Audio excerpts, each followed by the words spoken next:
Hi kids, today we are doing tarot tidbits and we are talking about the devil, which I get nerdy and I get excited.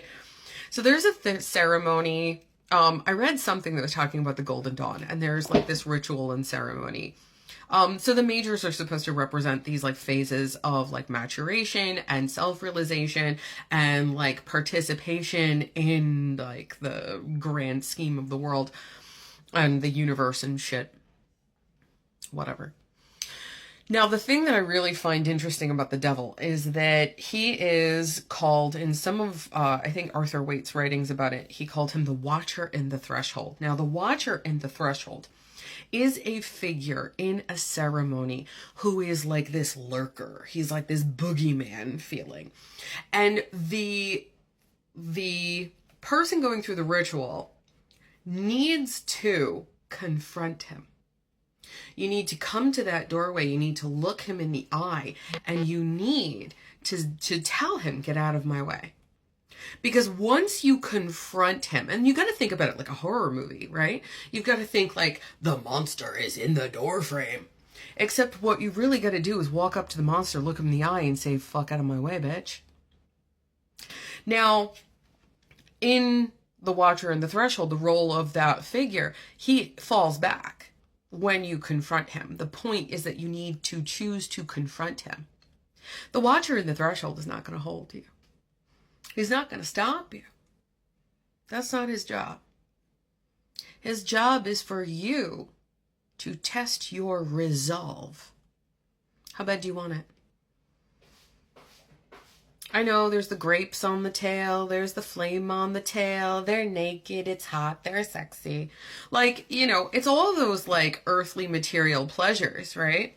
It's money, it's codependency, it's addictions, it's lust, it's whatever the fuck. Does it feel good? Yeah. Are you willing to experience the discomfort that it takes for you to confront what's been holding you back? Well, the role of the Watcher in the Threshold, they can take those chains off. They're not fucking chained. He doesn't own them. The only thing that keeps them there is them. The only thing that keeps us stuck is us. We use our power to uphold the Watcher in the Threshold. We are the ones who say, you have power over me. That is a statement that I use my power to grant you authority.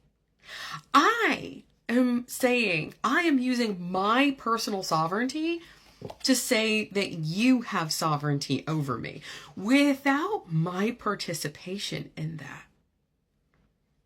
He has no power. He only has the power we give him.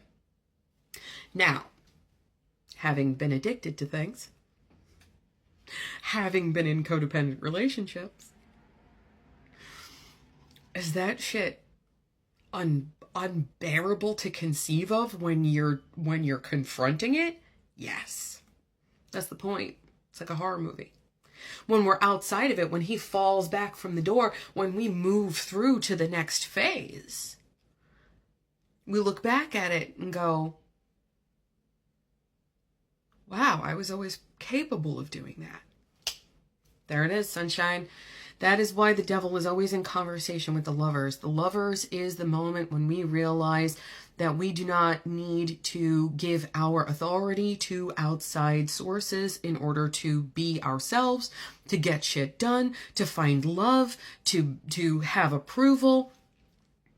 He doesn't have power except what we give him. That said, when I use my own power to keep myself where I am, and I'm afraid to use my power to leave that place, there's nobody who can hold me in bondage more than myself. The Watcher in the Threshold. Look the boogeyman in the eye, and he will leave.